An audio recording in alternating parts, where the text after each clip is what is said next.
دامن کی ٹھنڈی ہوا چاہیے، ان کے دامن کی ٹھنڈی ہوا چاہیے، ان کے دامن کی ٹھنڈی۔ یہ کوئی ضروری نہیں کہ ہم آپ صلاۃ و سلام پڑھ سکے، یہ کوئی ضروری نہیں کہ آج کا سورج ہم دیکھ سکے، یہ کوئی ضروری نہیں کہ ہم گھر پہنچ سکے۔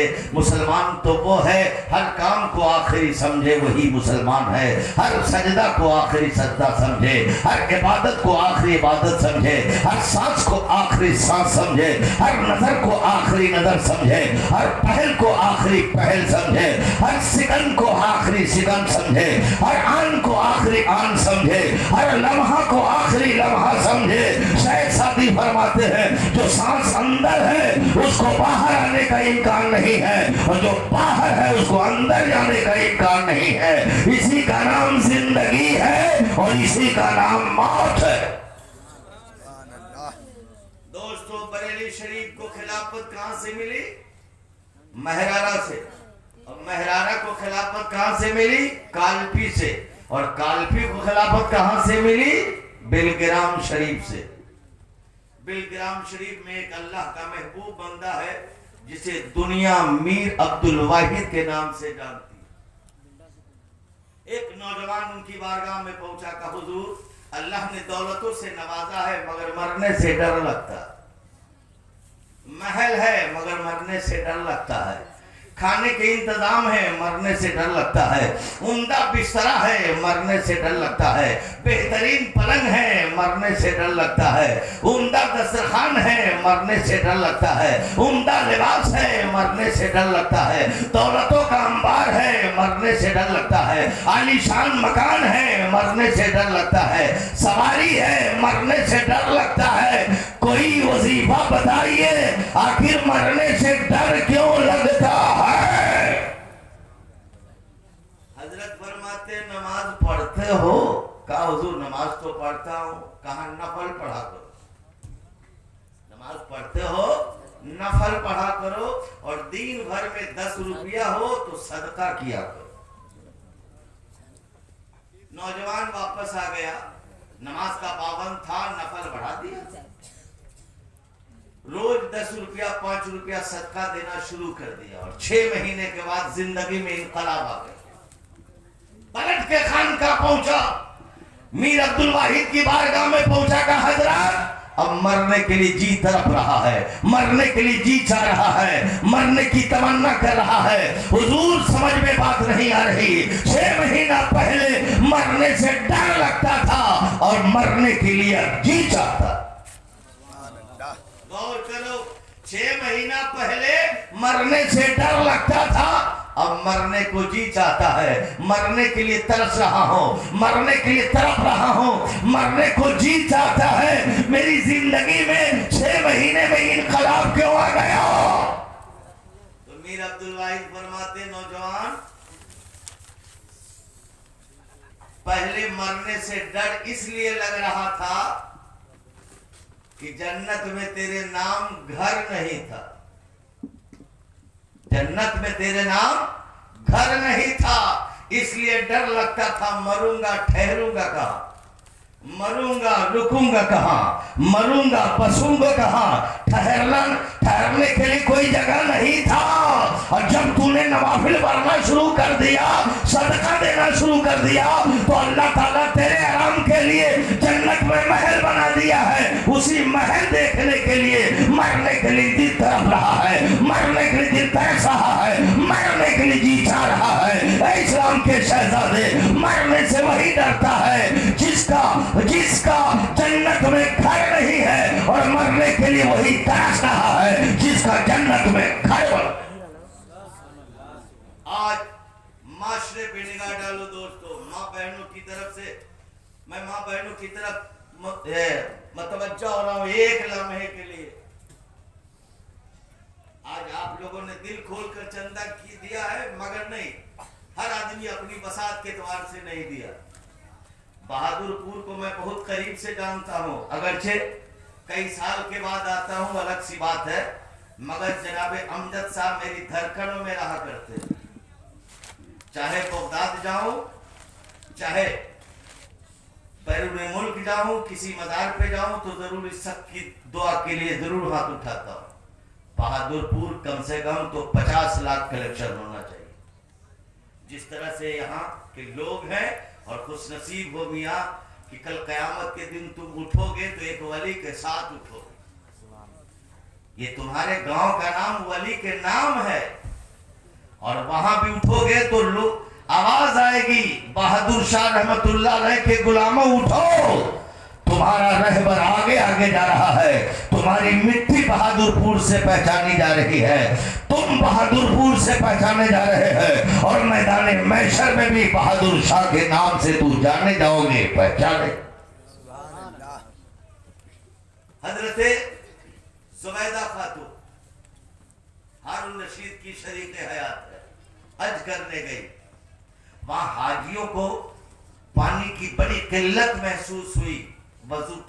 وضو کے لیے غسل کے لیے عراق آئی. بغداد پہنچی. انجینئر کو طلب کیا اور انجینئر سے کہا کہ عراق سے عرب تک نہر کھودواؤ. زمین کی پیمائشی کی گئی اور پیمائش کرنے کے بعد انجینئر آیا. کہا ملکہ راستے میں بہت پہاڑ ہے, نیچ اونچ زمین ہے, اگر آپ نہر کھودوائیے گا تو آپ کا خزانہ خالی ہو جائے گا. غور سے سماعت کیجئے گا آپ لوگ اور میری ماں بہنوں تم بھی سنو. کہا ملکہ زبیدہ اگر آپ عراق سے عرب تک نہر کھودواؤ گی تو آپ کا خزانہ خالی ہو جائے گا. زبیدہ کہتی ہے انجینئر سے خبردار, اگر خزانہ خالی ہو جائے خالی ہونے دو, میں اپنے جیورات کو خالی کر دوں گی. پائل دے دوں گی, چوڑیاں دوں گی, بالیاں دوں گی. میرے پاس جتنے جیورات ہیں سب نہر کے لیے وقف کر دوں گی. مسلمانوں غور کرو, نہر کی کھدائی شروع ہو گئی. المختصر نہر کھدا گیا. ایک لسٹ لے کر انجینئر آیا. ملکہ زبیدہ سے کہا کہ آپ نے جتنا مال دیا ہے کیا خرچ ہوا ہے اس کا حساب لے لی. آج 2 روپیہ مسجد میں چندہ نہیں دے گا 2 سال حساب مانگے گا. 2 سال. جب میٹنگ میں اس کو بلائیے گا تو میٹنگ میں نہیں آئے گا. میٹنگ کے بعد ہوٹل میں چوک چوراہوں پہ پھڑ پھڑائے. بہت سارے مسلمان ہیں جو امام صاحب کی تنخواہ سال بھر کی باقی, وی آئی پی مسلمان کہلاتا. زبیدہ کے سامنے جب لسٹ آئے انجینئر نے کہا یہ لسٹ آپ پڑھ لیجئے اور جتنا مال دیا ہے ملا لیجئے.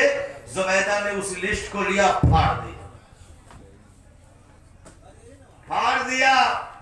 کام رب ہم نیک کام کے لیے میں نے جو پیسہ دیا اس کا حساب نہیں. جب زبیدہ کا انتقال ہوا اور سہیلی نے جب خواب میں دیکھا زبیدہ تیرا کیا حال ہے, تو زبیدہ کہہ رہی ہے میری سہیلو جب مجھے رکھا گیا قبر میں مٹی دے کر لوگ واپس آئے, منکر نکیر میری قبر میں غیب سے آواز آئی منکر نکیر سوال مت پوچھو, میرے زبیدہ کو بے حساب جنت عطا کر.